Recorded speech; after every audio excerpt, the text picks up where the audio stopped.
Choose your leaders with wisdom and forethought. To be led by a coward is to be controlled by all that the coward fears. To be led by a fool is to be led by the opportunists who control the fool. To be led by a thief is to offer up your most precious treasures to be stolen. To be led by a liar is to ask to be lied to. To be led by a tyrant is to sell yourself and those you love into slavery. Christofascism, widespread pharmaceutical abuses, state mobilization towards martial law, company town charters, and environmental degradation. What do all of these things have in common? Their coexistence in both Butler's seminal work and in our current world order. Over 30 years ago, Octavia Butler, the prolific Black woman sci-fi writer, published Parable of the Sower. She is the first published Black woman sci-fi writer, and she poured her wisdom onto the pages to critical acclaim. The novel series starts in July 2024, and given how concurrent the novel's thematic and conceptual content is, it may be well overdue to unearth the heated warnings of a legend long gone before the fruition of her foresight. Let's take a look at a couple of things that have happened since the beginning of Butler's alternate universe. Between the images of fascistic annihilation of indigenous people, dystopian algorithmic content models, and the real-life implications of our global monetary system, sometimes we are blind to the realities that surround us. Are we too busy trying to stay afloat that we can't see the open window to change our current trajectory? This series uncovers my own knowledge production process and how I make sense of creating a contemporary social map that we can share. My name is Tahiv, and this is Knowledge in the Making. While this video may not exactly be a literary review, it is a video describing how the problems of recent history have coalesced into the most imminent existential crisis of the 21st century. The interlocking systems of domination, a topic we will cover in this video essay, is the impetus of the climate crisis. The climate crisis disproportionately affects marginalized communities and communities of color. Without significant societal change now and in the near future, further global suffering is imminent. Parable of the Sower uses Robledo, California as a fictional setting for the start of the novel, and for the purpose of this video and the accuracy of our present time, we will look at its corollary, Butler's former residence and location of her tombstone, Altadena, California. Altadena, California was established as a subdivision of Pasadena Township in 1887. The area was primarily ranching land well into the 1940s due to fluctuating real estate markets and slow population growth in Los Angeles County. New Deal era policy created organizations like the Homeowners Loan Corporation, enabling residential development of the town. While the program's main purpose was to help provide low-interest liquidity for prospective families interested in living in Altadena, risk assessment maps like the ones currently pictured legitimized the use of racial land covenants. These maps were a guideline for determining the potential risk of offering mortgages in Altadena. Most significantly, areas highlighted in red, i.e. red line, were often neighborhoods with no or expiring racial land covenants. This means that to lenders, it was too risky to invest in areas with potentially non-white communities. Non-white populations, as a result, were systematically excluded from the benefits of New Deal era policy.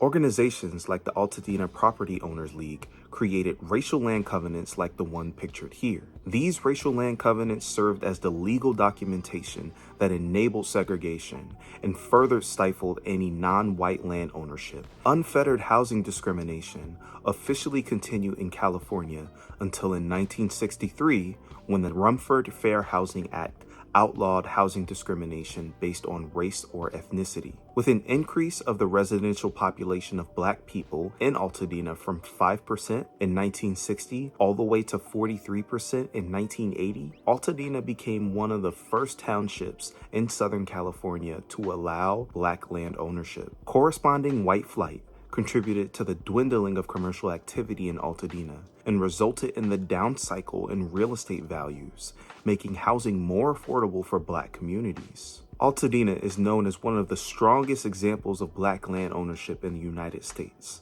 at a residential rate of 78% in 2024. This is a sign of extensive history of black community resilience in the area, so the ensuing devastation was an unexpected threat to that history. According to the California Department of Forestry and Fire Protection, the Eaton fire started on January 7, 2025, and was confirmed as 100% contained by February 7, 2025. Unfortunately, 17 people died in the fire, and there is an estimated $10 billion in damage caused by the fire. The fire is suspected to have started as a result of maintenance failures by California Edison Energy Company.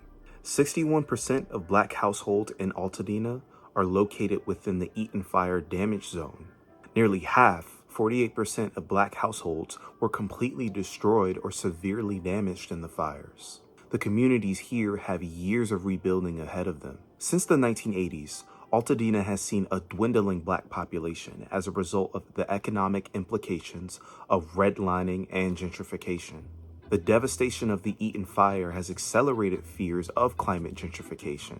Climate gentrification is a metaphor for how investment in climate-resilient infrastructure and housing following climate disaster systematically prices people out of their communities. And to add insult to injury, speculators are offering cash deals for damaged land and homes. Street is being sold with an accepted offer of $550,000. We priced this at $450,000. And major insurers have canceled home policies and are attempting to increase insurance premiums in Altadena. While California Governor Newsom has signed executive orders to combat these techniques from speculators, these orders only last 3 months from the date of signing. Starting as early as March 2025, landlords can increase their rents up to 10%. And just 1 month later in April, speculators can begin their lowball cash offers. How will people be able to survive rebuilding their homes and their towns while simultaneously finding somewhere to live in these conditions? Additionally, the California Insurance Commissioner Lara has imposed a year-long moratorium on insurance policy cancellations, but this fails to address increased premiums, the policy cancellations that occurred right before the disaster, and the possibility of policy cancellations after a short year's moratorium. A year is a very short time to rebuild a community of homes after a climate disaster, and this is evidenced by the housing crisis in New Orleans after Hurricane Katrina. And coincidentally, with the trend of real estate booms leading into major events like the 2028 Los Angeles Olympics, this disaster provides homeowners and speculators a rare opportunity for wealth building. But should building wealth be valued over the protection of a community? The fires and their aftermath highlight how racial capitalism and systematic inequities create and exacerbate the disproportionate effects of climate change. The question remains, when will these cycles of displacement and inequity end? How? In the year 2000, Essence magazine released Butler's A Few Rules for Predicting the Future, where she details the impetus for writing the Parable novel series. At a book signing, Butler responds to a young man's line of questioning about the validity of the problems in the book's series. She responds, "I didn't make up the problems. All I did was look around at the problems we're neglecting now and give them about 30 years to grow into full-fledged disasters." Suggesting that Butler is all-knowing overlooks the importance of recognizing how we engage with the compounding of power structure. Butler's process for writing the series included intensive historical analyses on the politics of fascism in pre-World War II Germany, the trend of continental U.S. natural disasters, and the prevalence of pharmaceutical use. To understand how Butler depicts America's accelerated crises in the Parable novel series, we must examine the compounding of systems that shape these crises. All of these things actually are functioning simultaneously at all times in our lives. And that if I really want to understand what's happening to me right now at this moment in my life as a black female of a certain age group, I won't be able to understand it if I'm only looking through the lens of race. I won't be able to understand it if I'm only looking through the lens of gender. Here, black feminist writer and cultural critic Bell Hooks uses white supremacist capitalist patriarchy to describe the intermingling of power structures, revealing the necessity of viewing our relationship to multiple paradigms. These systems of oppression operate as multiple apparatuses to structure the lives, life outcomes, and rights of humanity. From the words of civil rights legal professor and critical race theorist Kimberly Crenshaw, intersectionality is just a metaphor for understanding the ways that multiple forms of inequality or disadvantage sometimes compound themselves, and they create obstacles that often are not understood within conventional ways of thinking about anti-racism or feminism or whatever social justice advocacy structures we have. And with this definition, I see environmental racism as an intersection of oppression frameworks. The issues the Black community face in Altadena is a culmination of multiple power structures and their unrelenting effort to determine our destinies. The climate crisis is a compounding of existing issues that permit the climate catastrophe to destroy the lives of poor, Black, and Indigenous populations first. Intersectionality helps us to see environmental justice as a response to all structural injustices. The way to address the issue of climate catastrophe is by righting the injustices that affect the lives of those that are being disproportionately affected now. What if the poorest and most vulnerable of our populations live in a world where the right to life and self-determination is affirmed? Real justice inhabits an inherent equitability, a replacement of the social hierarchy, and an evolving human relationship to power structure. Americans face a time of elimination of civil rights era policy and a withdrawal from the Paris Climate Accords. This is all simultaneously culminating while police forces are currently being militarized and the living infrastructure of our population centers are declining. The reality of our climate crisis paints a grim picture over the next 25 years. Pay attention to these maps. Each one of these maps show the population centers of Black Americans and our overlap with where the potential for climate crisis increases over the next 25 years.